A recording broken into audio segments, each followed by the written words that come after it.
Hi mga katiktik, for today's video, pag-usapan po natin yung mga nasa support inbox natin or nasa alerts natin. Yung mga notification na pinapadala sa atin ni Meta once nagkakaroon po tayo ng copyright o nagkakaroon po tayo ng spam against the community standards. Okay, marami po sa atin ang naguguluhan kung saan nga ba i-delete ang mga notification na yan. Dahil nga nangangamba sila dahil baka magkaroon ng apekto ito sa kanilang mga account.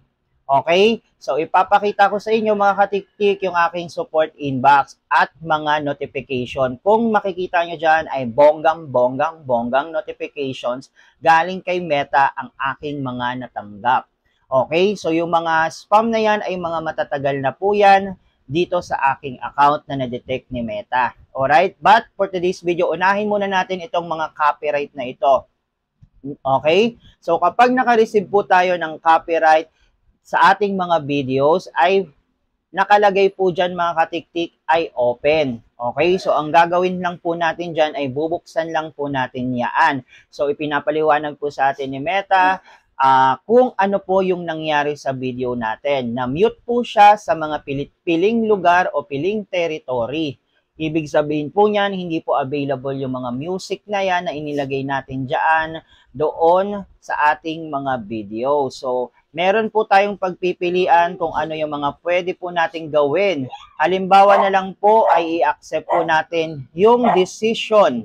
Okay? Pwede po tayo mag-submit ng dispute, pwede po nating i-delete ang video. Pero kung ayaw nating i-delete, ang gagawin po natin ay i-accept po natin ang decision. Once na ma-accept po natin yung decision, hindi naman po talaga mamimute ang mga video natin. Partially lang po yan mamimute kung saan po mapiplay po ang ating mga video. Halimbawa, yung sinabi na mababawal po yung music sa lugar na ganyan, doon lamang po yan ma-mute. Okay? So, malinaw po yan. At kapag na-accept na po natin yung decision, paglabas po natin ng notification, ay malalagay na po yan as close. Pag nakalagay na po dyan, close, okay na po yan mga katiktik. Wala na pong problema dyan. Huwag nyo nang i-stress ang inyong mga sarili kung papaano pa yan i-delete.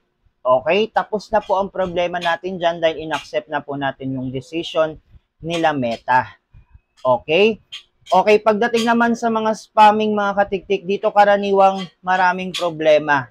Okay? Yung mga spam na yan mga katiktik, once po na nakalagay na po dyan ay your post or your comment is no one can see. Okay? Kasi nga po inaccept na rin natin yung decision dyan pagdating sa mga spam na yan. So yun lang naman siguro din yung dapat nating tanggapin, i-accept natin ng decision at hindi na natin mahanap yung mga comment na yan dahil sa sobrang tagal na sa mga group na kinomentan natin, tsaka lang na-detect ni Meta yung spam na yan pagka-open natin ng professional mode. Okay? So, okay na rin po yan mga katiktik kapag nakalagay dyan ay wala na pong paraan para i-delete yan dahil ang tawag na po dyan mga katiktik ay bug. So, bug na po yan kanila Meta. Paanong bug? Okay? So, na-delete na po yan dito sa Facebook pero sa system po nila ay hindi pa po yan na-delete. Okay? So, wag na po nating gawan po. Huwag na po gawan ng problema. Maliwanag po yan. Kung pinuntahan nyo na po lahat ng mga support inbox na itinuro ng mga kapwa natin content creator sa freefacebook.com, dyan sa mga Facebook application natin, sa support inbox, tsaka ay huwag na po nating problemahin kung ayaw na po talagang ma-delete. Okay? So, katulad sa akin mga katiktik, kung nakikita nyo, ang dami ko pong spam. Mga dating spam po yan, pero hindi naman po nakaka-apekto sa aking account. Monetize naman po ang account ko. Okay, recommendable ang account ko. Walang problema. Okay, so yan po yung gusto ko sa inyong iparating. Huwag nyo na pong problemahin kung ayaw talagang ma-delete kasi nga po, bug na yan sa mga account or sa system nila Meta. Sa account natin, nakalagay dyan, na-delete na po yan. Okay? Pero sa system nila Meta ay hindi pa po yan nawawala. Okay? So, pero may paraan po dyan. Agapan nyo na i-report po yan kanila Meta. So, ang gagawin nyo lang po ay screenshot nyo lang po yung mga bug na notification na yan. Kung ayaw talagang ma-delete, ikwento nyo po kay Meta. So marunong naman to tayo siguro mag-report a problem. Okay? Isama lang natin yung mga screenshot at sabihin natin yung pangyayari na ayaw na itong ma-delete sa aming mga account. Okay? So ganun po yung binigay na paraan para po mag-report tayo ng mga bug system dito kay Meta. Okay? So yan po yung mga pwede natin gawin. Yung mga notification sa copyright naman mga katiktik, pwede pa rin natin yung i-delete. Okay?